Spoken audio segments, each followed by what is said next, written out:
He called her a burden less than 10 feet from his father's casket, and the room became so quiet Claire could hear the candles trembling.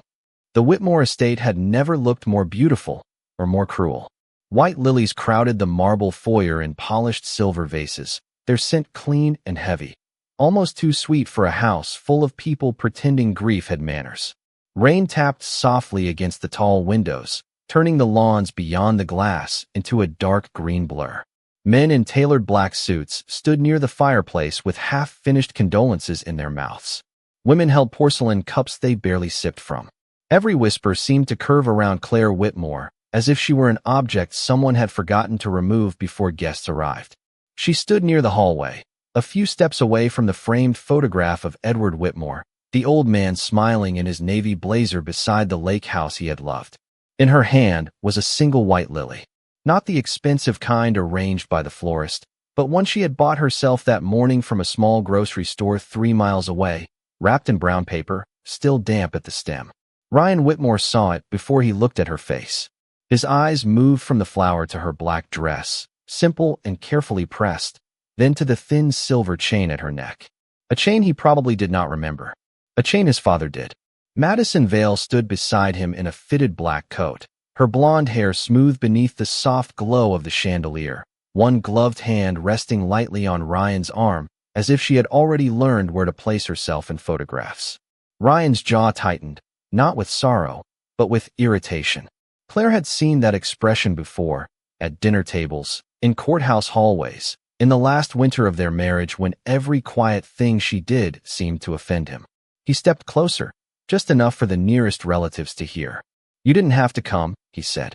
Claire lifted her eyes to him. They were calm, but not empty. "I came to say goodbye to Edward." Something in his face sharpened at the name. "Not Dad. Not my father. Edward." As if her grief had crossed a line he owned. "A cousin near the staircase lowered her gaze.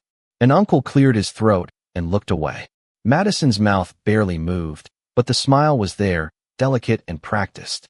Ryan gave a small laugh, the kind meant to invite others to join without asking them directly. "My father pitied her," he said, turning slightly toward the room. "That's all." Claire was always a burden. The words did not crash. They settled. Softly. Permanently. Like dust over polished wood. Claire felt them land in the center of her chest, not because they were new, but because he had chosen to say them here, beneath his father's portrait, beside flowers bought for mourning, in front of people who had watched her disappear from this family and never once asked where she went. A burden. The word followed her through years of unpaid care, through midnight medication alarms, through bowls of soup cooling on trays, through Edward's trembling hand searching for hers after another hard afternoon of physical therapy. A burden was what Ryan had called the woman who learned which side of the bed his father could turn toward without pain. A burden was what he called the woman who drove 24 miles through February sleet to pick up a prescription because the home nurse had canceled. A burden was what he called the woman who sat beside Edward when Ryan was in New York, smiling beside donors under golden lights. Claire did not answer. She only stepped past Ryan, slow enough that no one could mistake it for retreat. The heels of her black shoes made a soft sound against the marble, measured and steady. She reached the photograph, placed the lily beneath the silver frame, and let her fingertips rest for one quiet second on the edge of the table. Edward's face looked back at her from behind the glass, kind-eyed, tired, still carrying the private warmth he had saved for people who noticed small things. Claire remembered his voice, thin but clear, the last time he had pressed an old leather notebook into her palm. One day, let them hear the truth in silence. Behind her, Ryan exhaled as though her composure annoyed him more than tears would have. Madison leaned closer to him and whispered something Claire did not need to hear. The room began breathing again. Cups clicked softly. Someone adjusted a sleeve. Someone pretended to study the rain. Claire turned from the photograph and looked once at the family that had mistaken cruelty for class. She did not defend herself. She did not tell them what Edward had said in the rooms where none of them had stayed long enough to listen. She simply folded her hands in front of her, the silver chain glinting faintly at her throat, and stood beneath the chandelier like a woman no longer asking to be believed. Claire had not always been a ghost in that house. There had been a time when her name was spoken softly across its wide rooms, when Edward Whitmore would call for her from the sunroom with the patience of a man who knew she would come, and she always did. Long before Madison's pearls and Ryan's polished speeches, before the divorce papers with their cold white margins, Claire had moved through the Whitmore estate in cotton sweaters and worn sneakers, carrying pill organizers, folded blankets, and mugs of tea sweetened exactly the way Edward liked them. She had married Ryan when she was 29, a practical woman with kind eyes, a nursing degree, and a belief that love meant showing up even when no one applauded. At first, Ryan had admired that about her.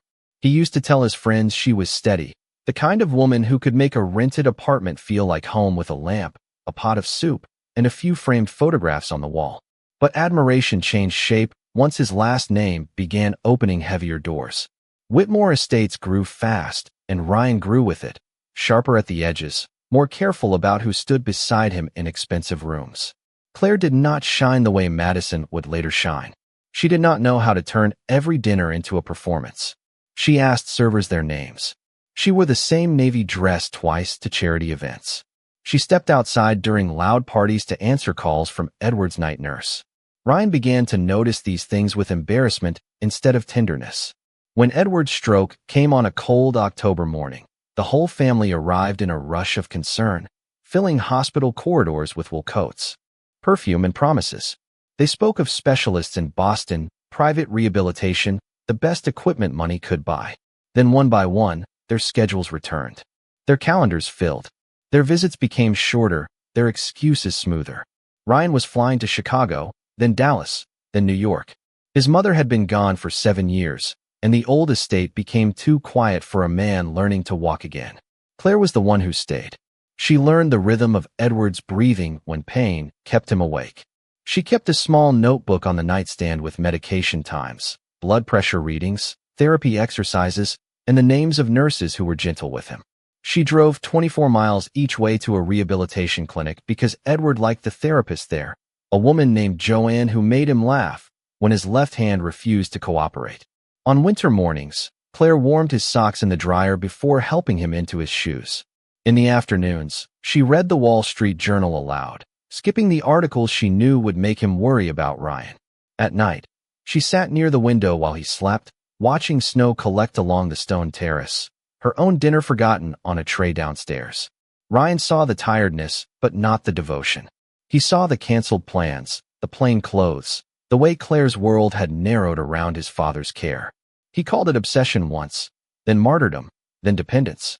Each word was quieter than the last, but each one pushed her farther from the wife he wanted to show the world. Edward noticed. Of course he noticed. The old man noticed everything Ryan refused to see. He noticed Claire rubbing warmth back into her hands after helping him stand. He noticed her turning away when Ryan's voice grew cold over the phone.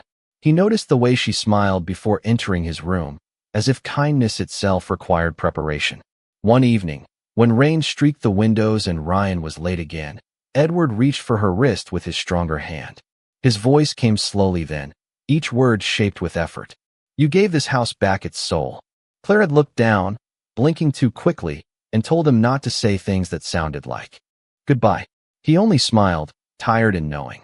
Somewhere beyond the closed door, the grand hallway waited with its portraits and polished floors, a house built to remember men who signed papers and made fortunes.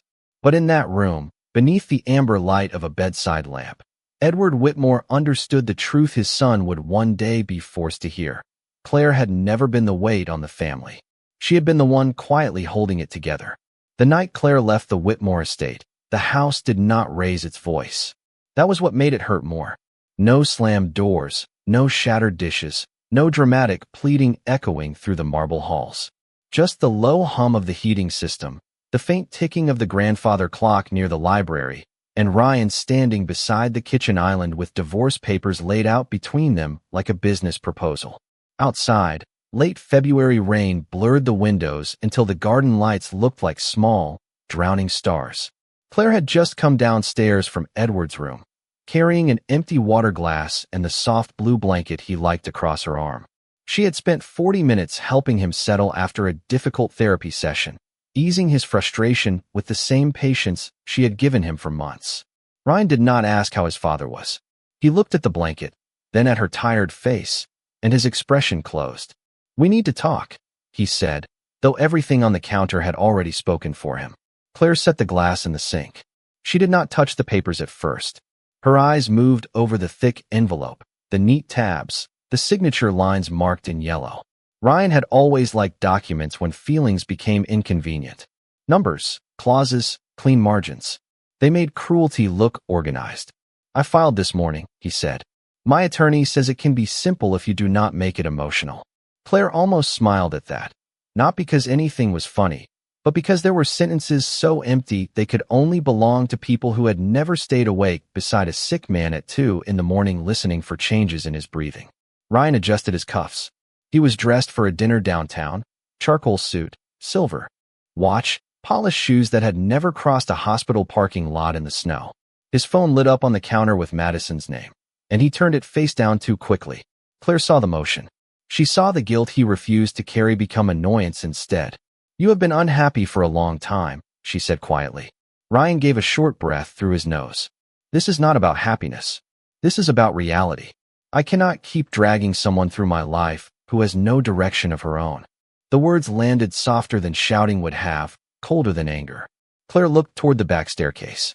Edward's door was closed, the thin line of light beneath it glowing against the dark hallway. "Your father still needs care," she said. "There are professionals for that. He trusts me. He depends on you," Ryan said, and the way he said it made kindness sound like failure. "That is the problem, Claire. Everyone depends on you until you have nothing left, and then somehow I am supposed to admire it." She looked at him then, really looked at him, and understood that he had not simply stopped loving her. He had rewritten her goodness into something small enough to discard. On the counter, beside the papers, sat the wedding photograph they had removed from the hallway a week earlier. In it, Ryan was laughing, one arm around her waist, Edward standing beside them with tears in his eyes and pride across his face. Claire remembered that day with cruel clarity. The church bells, the smell of roses, Edward whispering that the family was lucky to have her. Now Ryan slid a pen toward her, as if ending a marriage was only a matter of ink. She signed where the yellow tabs told her to sign. Her hand did not tremble until the last page. Ryan noticed, but said nothing. When it was done, he told her she could take the guest room for the night and leave in the morning. Claire shook her head. "I will leave now." She packed one suitcase. Not the crystal bowls his relatives had never believed she deserved. Not the framed pictures from vacations where Ryan had spent most of the time on calls. Not the expensive coat he had bought her after forgetting their anniversary. She took her nursing license from the desk, 2 sweaters, a pair of jeans, her mother's recipe cards, and the silver chain Edward had given her the Christmas after his stroke. As she crossed the upstairs hallway, Edward's door opened a few inches. He stood there in his robe, one hand braced on the frame, his face pale with effort. Claire hurried to him, worry rising before pride could stop it. "You should be in bed," she whispered. Edward did not answer right away. He reached into the pocket of his robe and pressed a worn leather notebook into her hand. His fingers closed around hers with surprising strength. "One day," he said slowly, each word pulled from somewhere deep, "let them hear the truth in silence." Claire swallowed hard. She wanted to tell him she would come back tomorrow, that this house was not allowed to end like this, that love should leave behind more than a suitcase and wet pavement. But behind her, Ryan's footsteps sounded on the stairs. Edward's eyes shifted toward his son, then back to Claire, and in that look she saw apology, gratitude, and something heavier than both. She kissed his cheek, tucked the blanket more securely around his shoulders, and walked away before grief could make her beg for a place she had already earned. At the front door, Ryan stood with his hands in his pockets, watching as though she were a chapter he had decided to close. "You will be fine," he said, almost kindly. Claire lifted the suitcase handle. Rain whispered across the porch. "I know," she said. Then she stepped into the cold, carrying one suitcase, one leather notebook, and the last piece of dignity that house had not managed to take from her. Claire's first apartment after the Whitmore estate sat above a narrow used bookstore on a quiet street in Boston, where the stairs creaked in the winter and the radiators hissed like they were keeping old secrets. It was not beautiful in the way Ryan understood beauty. There was no marble foyer, no long driveway, no lake glittering beyond French doors. The kitchen was barely wide enough for her to turn around with a coffee mug in her hand. The bedroom window faced a brick wall painted with fading ivy. At night, delivery trucks groaned behind the building, and in the morning, the bakery 2 doors down filled the hallway with the smell of cinnamon, butter, and fresh bread. But the first time Claire unlocked the door and stepped inside with her suitcase, she stood in the middle of the room and breathed as if her lungs had forgotten they were allowed to expand. No one was waiting to measure her worth. No one was turning kindness into an accusation. No one was looking at her simple life and calling it small. She bought a second-hand table from a college student in Cambridge for $40 and carried it upstairs herself, one step at a time, pausing on every landing until her arms stopped shaking. She found 2 mismatched chairs at a neighborhood yard sale. She hung white curtains from a discount store and placed 3 small pots of lavender on the windowsill, though the light only touched them for 2 hours in the afternoon. At first, the silence frightened her. In the Whitmore estate, silence had always meant judgment, a pause before Ryan corrected her, a hallway gone still after relatives left her out of conversations. Here, silence became something else. It became the soft click of her kettle before dawn. It became the scratch of her pen as she rebuilt her resume. It became her own footsteps moving from room to room without apology. Within 3 weeks, Claire accepted a position at a rehabilitation clinic outside the city, a modest place with pale blue walls, bright windows, and patients who arrived carrying more than medical charts. Some came with spouses who had grown tired. Some came alone. Some stared at the floor the way Edward used to stare at his left hand after therapy, angry at a body that no longer obeyed with old confidence. Claire understood that kind of grief. She never rushed them. She warmed blankets in the dryer when the mornings were cold. She remembered who liked apple juice and who preferred black coffee. She learned the names of grandchildren taped to walkers and the birthdays circled on calendars beside hospital beds. She did not speak about the Whitmores. When coworkers asked if she had family nearby, she smiled gently and said, "Not anymore." On her 4th Friday at the clinic, an older veteran named Mr. Collins struggled through a set of balance exercises and apologized for being difficult. Claire adjusted the safety belt around his waist and told him, "You are not difficult. You are healing." The words left her mouth so naturally that she only felt their weight afterward, when she walked into the supply room and stood still among boxes of gloves and folded gowns. You are healing, not broken, not behind, not a burden someone else was tired of carrying. Healing. That evening, she returned to the apartment in light rain, her shoes damp, her hair tucked beneath a gray scarf.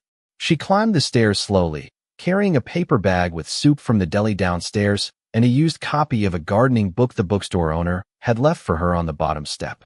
Inside, she turned on one lamp, changed into a soft sweater, and placed Edward's leather notebook on the table. She had not opened it since the night he gave it to her. For weeks, it had sat beside her keys like a quiet pulse from another life. She touched the worn cover, then pulled her hand back. Some truths asked to be read only when a person was strong enough not to collapse beneath them. So she made tea. She ate her soup by the window while rain blurred the brick wall across from her. She paid 2 bills, folded her laundry, and watered the lavender with a measuring cup. Nothing dramatic happened. No one applauded. No one regretted losing her.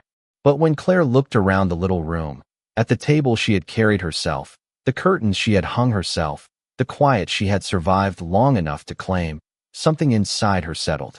The Whitmore estate had made her feel invisible beneath chandeliers. This small apartment, with its uneven floor and stubborn radiator, made her feel alive. Claire opened Edward's leather notebook on a Sunday night in early April, when Boston rain tapped against her window and the bookstore below had finally gone dark. She had spent the day at the clinic helping Mr. Collins walk 50 feet without stopping, then stayed late to organize patient files because the receptionist's daughter had a school concert across town. By the time Claire climbed the stairs to her apartment, her feet ached and her hands smelled faintly of hand soap and paper charts. She made chamomile tea, changed into an old cream sweater, and sat at the second-hand table beneath the one lamp that made the room feel warmer than it was. The notebook waited in front of her, its brown leather worn smooth at the corners, the spine softened by years of being opened by careful hands. For a long moment, she only looked at it. Edward had carried that notebook everywhere during the last year of his life. Sometimes Claire had seen him writing in it after therapy, his pen moving slowly, his face narrowed with concentration. When she asked if he was journaling, he had smiled and said, something like that. She had assumed it was private grief, memories of his late wife, perhaps notes about the company he could no longer visit. She had not imagined her name would be inside. The first pages were ordinary. Appointment reminders. Medication changes written in Edward's uneven handwriting. Names of nurses he liked. A note about the soup Claire made with too much time the first time, followed by a small correction in the margin. Less time, more patience. Claire touched that sentence with 2 fingers and felt a smile break through the ache in her chest before it faded. Then the pages changed. Dates appeared beside initials. Meeting times. Wire transfers. Property values. Board votes that did not match the official reports Ryan had once mentioned over dinner. Edward had written slowly, but clearly, as if every line had been placed there for someone who would one day need to understand. Claire turned another page and found a folded copy of an email tucked carefully between the sheets. It was from a senior accountant at Whitmore Estates, addressed to Edward, warning that several family properties had been undervalued before being shifted into a private holding company connected to Ryan and 2 board members. Another page held notes about the Whitmore Foundation, the charity Edward's late wife had built to fund rehabilitation care for low-income patients across Massachusetts. Claire remembered Edward worrying over that foundation more than any office tower or waterfront development. He used to say buildings could carry a name, but mercy carried a legacy. According to the notes, Ryan had planned to redirect foundation assets into a flashy corporate initiative that would look impressive at galas, but do almost nothing for the patients Edward's wife had meant to serve. Claire sat back slowly. The radiator hissed beside the window. A car passed below, tires whispering through wet pavement. Nothing in the little apartment had changed, yet the room felt suddenly too small for the truth resting on her table. She was not shocked that Ryan wanted control.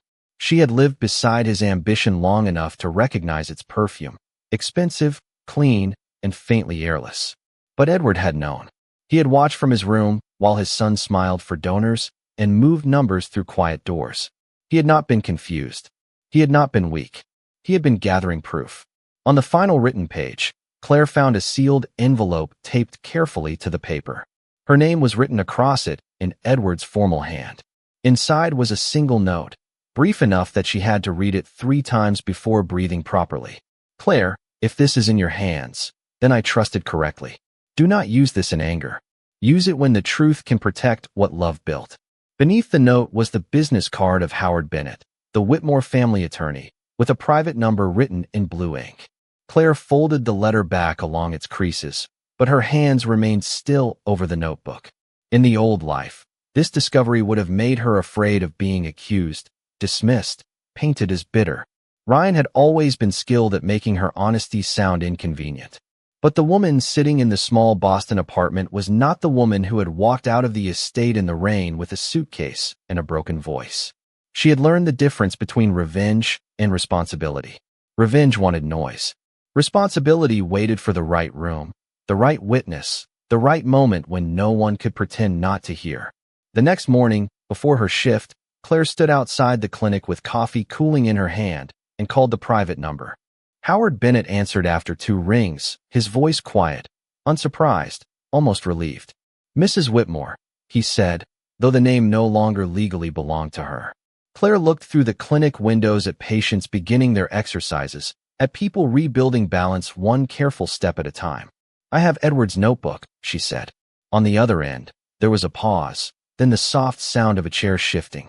Then he was right about you, Mr. Bennett said. Claire closed her eyes for 1 second, not in triumph, not in grief, but in recognition. Edward had not left her a weapon. He had left her a choice. And for the first time in a long time, Claire understood that silence did not mean powerlessness. Sometimes, silence was where power learned discipline. The letter from Howard Bennett arrived 3 days after Claire's phone call, slipped beneath her apartment door in a cream envelope thick enough to feel old-fashioned. Her name was typed with careful precision, Ms. Claire Whitmore, though she had changed her name back on paper months earlier and still had not grown used to seeing Claire Whitmore disappear from bank statements and clinic forms. The envelope carried no company logo, no dramatic seal, only the quiet confidence of a man who had spent his life making powerful families nervous with plain language. Claire found it after a 12-hour shift, just as evening light was thinning over the brick wall outside her window. She set her keys in the blue ceramic bowl by the door, removed her damp coat, and stood barefoot on the uneven floor before she opened it. Inside was a formal notice inviting her to the reading of Edward Whitmore's will at the estate the following Friday at 10 in the morning.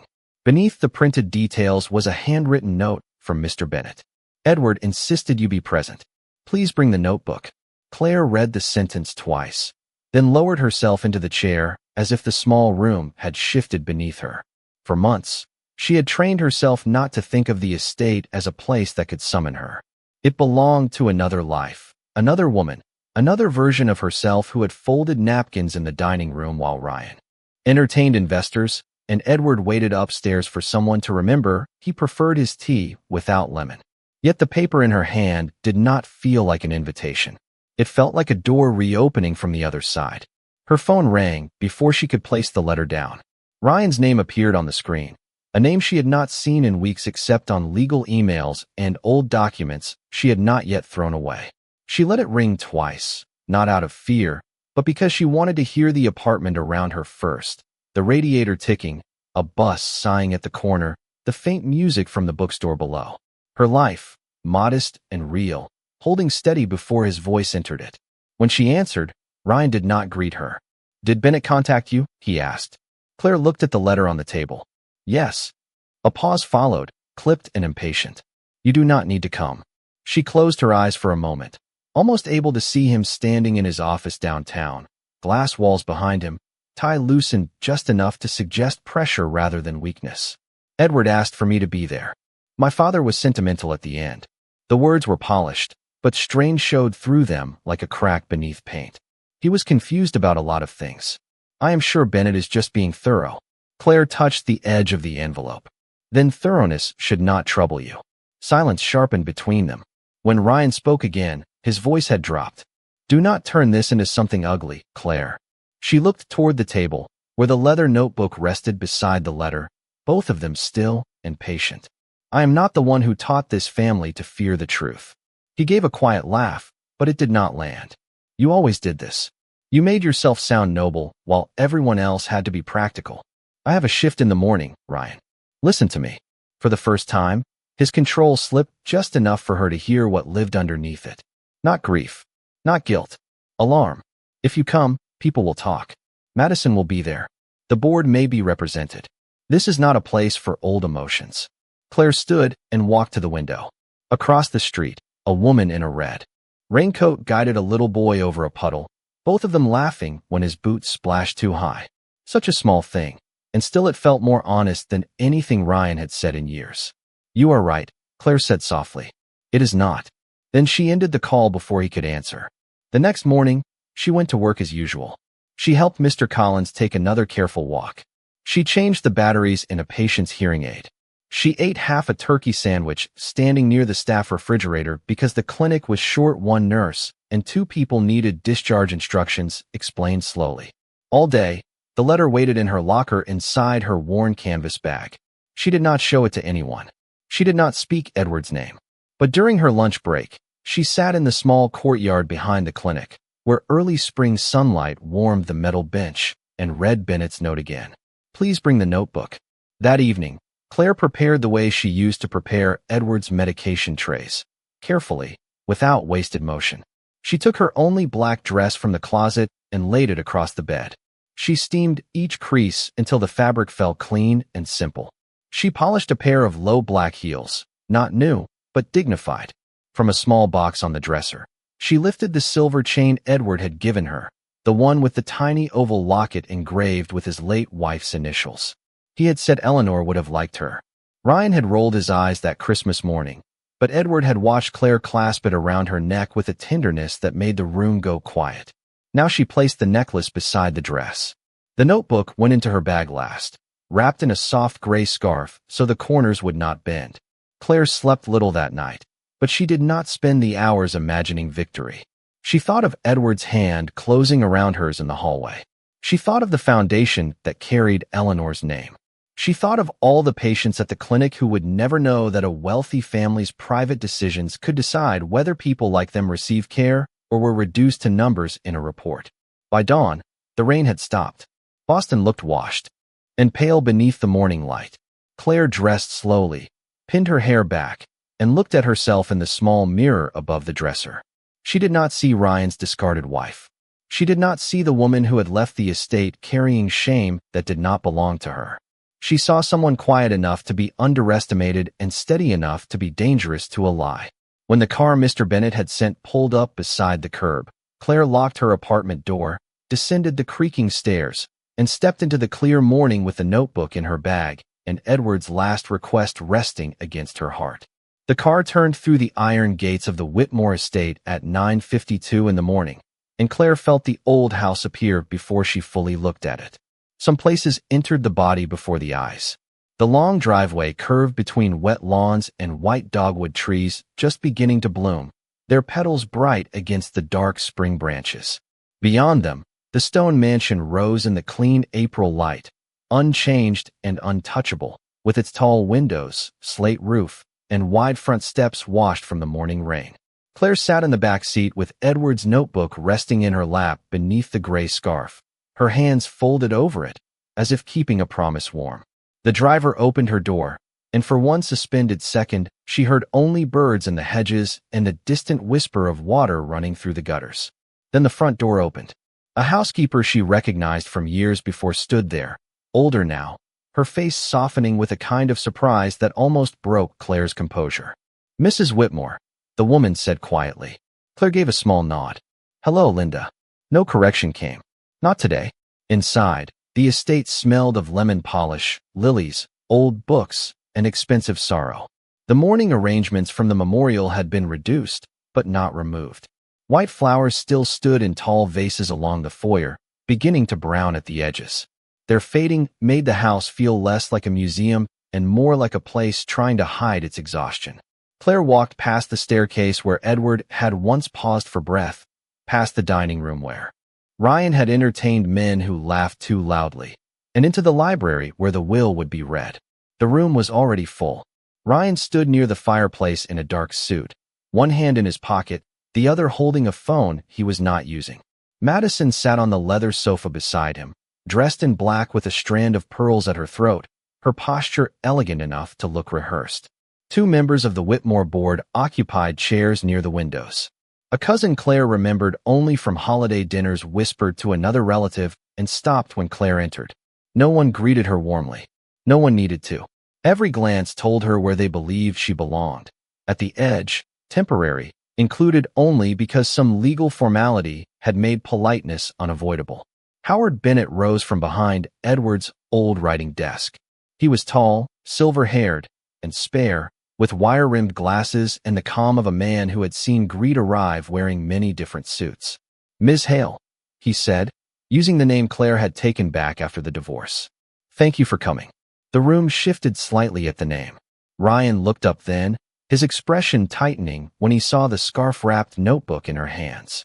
Claire crossed the carpet and shook Mr. Bennet's hand. His fingers pressed once, lightly, not in comfort, but in recognition. "Of course," she said. Madison's eyes moved over Claire's dress, her low heels, the silver chain at her neck. The look was not cruel enough to name, only delicate in its dismissal. Ryan stepped forward before Claire could sit. "This should be brief," he said to Bennet, though his eyes stayed on Claire. "My father's wishes were straightforward." Mr. Bennet placed a folder on the desk with deliberate care. Edward's wishes were very clear. Something in the attorney's tone made one of the board members glance down. Claire chose a chair near the back, not because anyone had pushed her there, but because she no longer needed proximity to be seen. The leather was cool beneath her hands. Sunlight fell through the tall windows and stretched across the rug in pale gold bars. Dust moved slowly inside the light, quiet as breath. Ryan returned to the fireplace and checked his watch, a performance of impatience for a room he expected to control.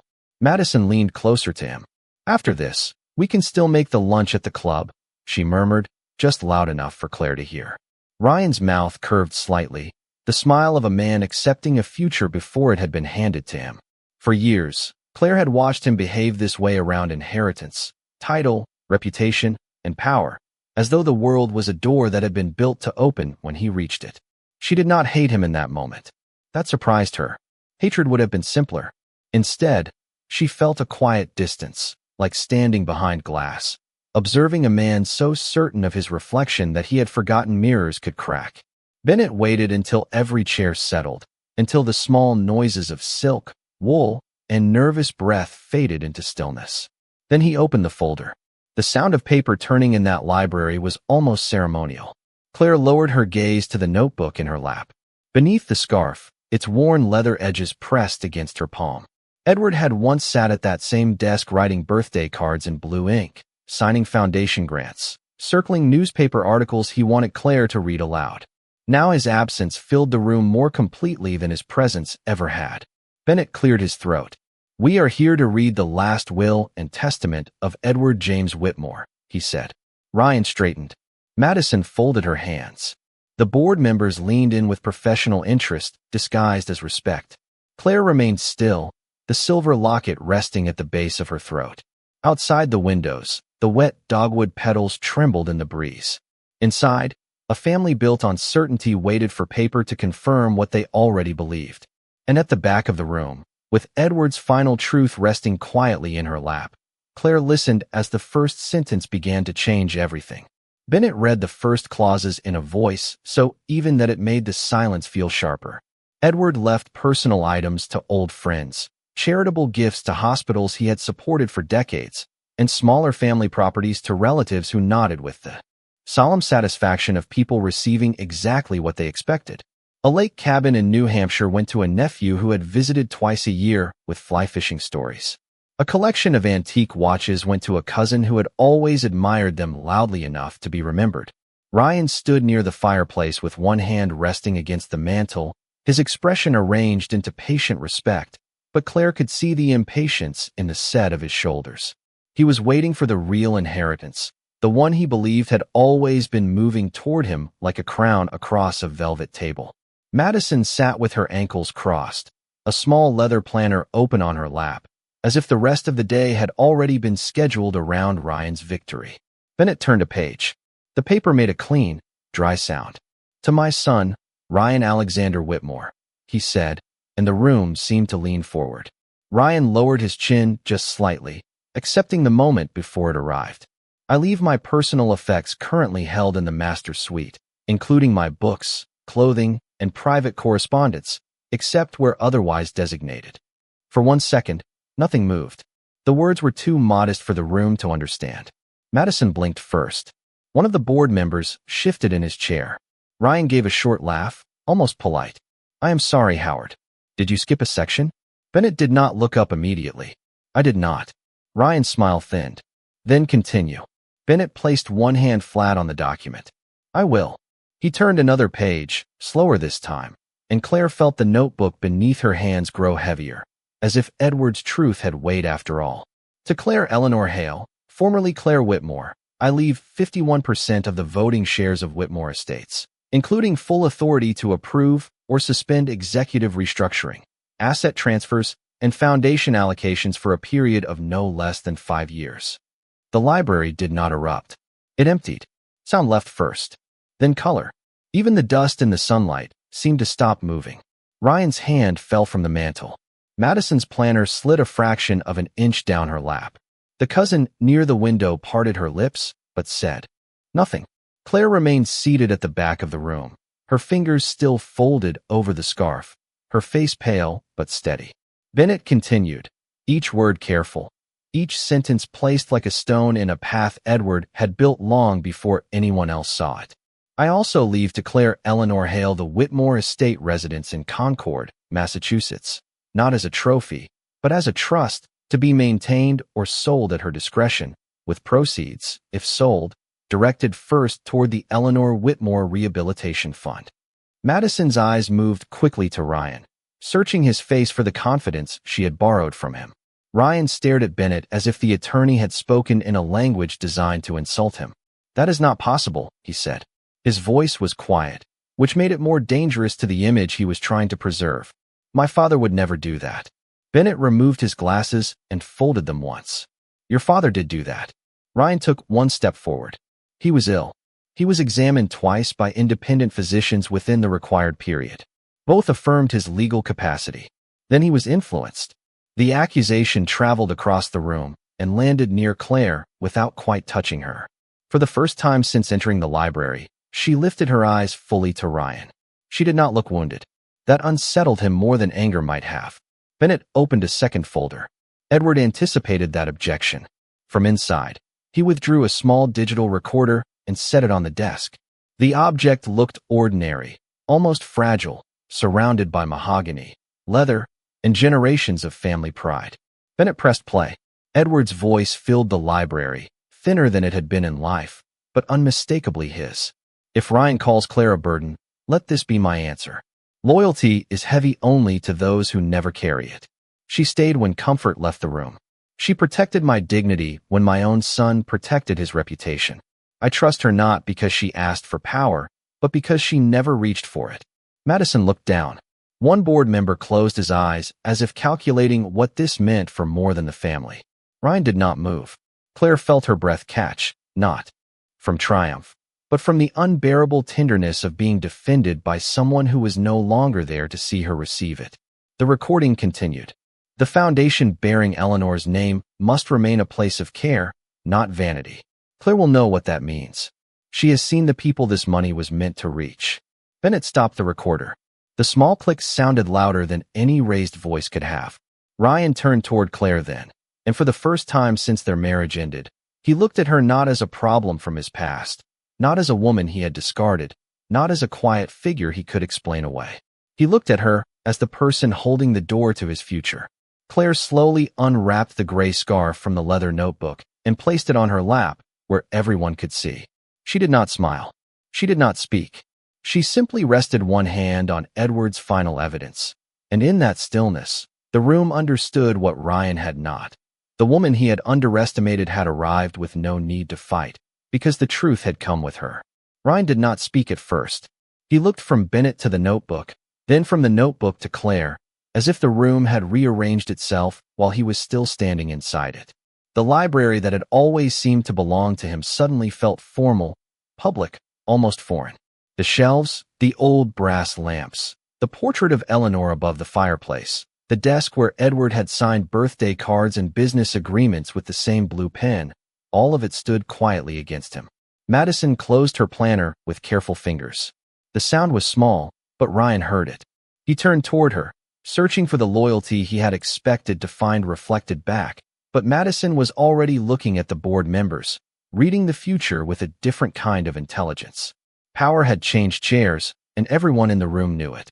Ryan took a step toward Claire, then stopped when Bennett lifted one hand, not threatening, simply reminding him that witnesses were present.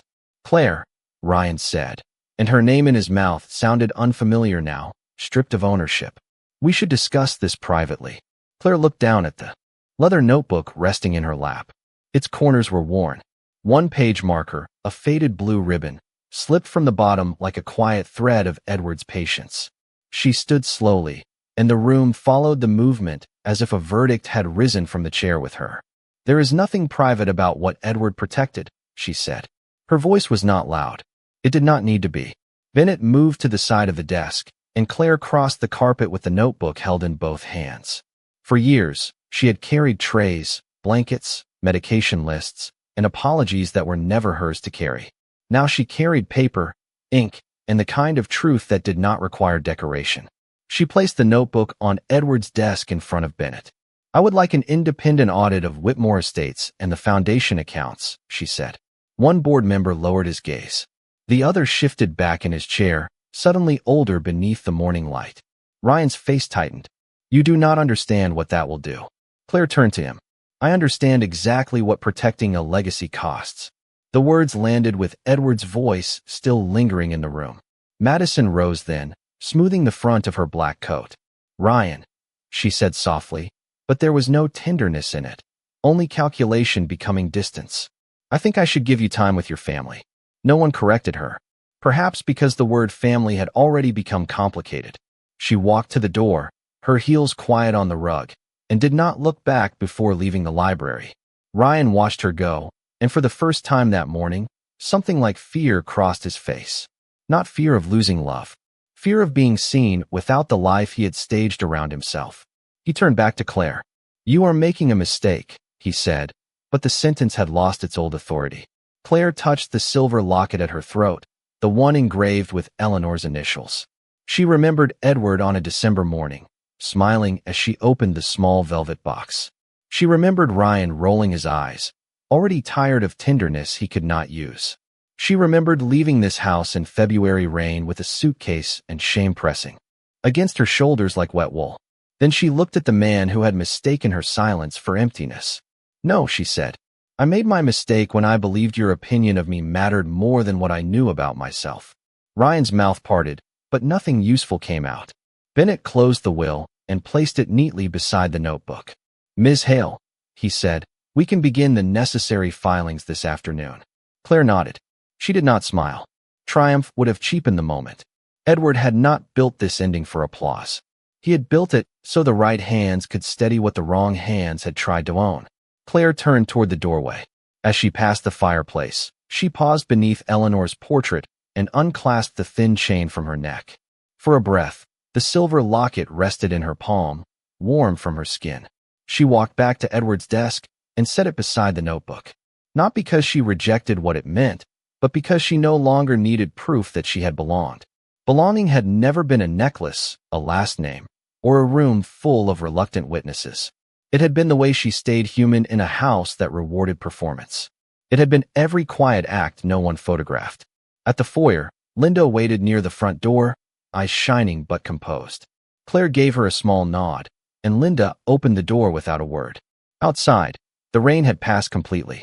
Sunlight lay across the stone steps, bright and clean, touching the wet dogwood petals scattered along the path. Behind her, voices began to rise in the library, Bennett's calm tone beneath Ryan's strained one.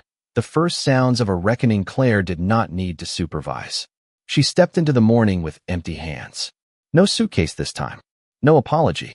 No need to be believed by people who had spent years misunderstanding her on purpose. The car waited at the end of the steps, but Claire paused before getting in. She looked once at the estate, not with longing and not with hatred, only with the stillness of a woman closing a door from the outside. Then she walked forward, the sunlight gathering along her shoulders, while the house behind her learned the shape of her absence. She had not taken revenge. She had accepted the truth, and the truth, at last, had spoken in her name.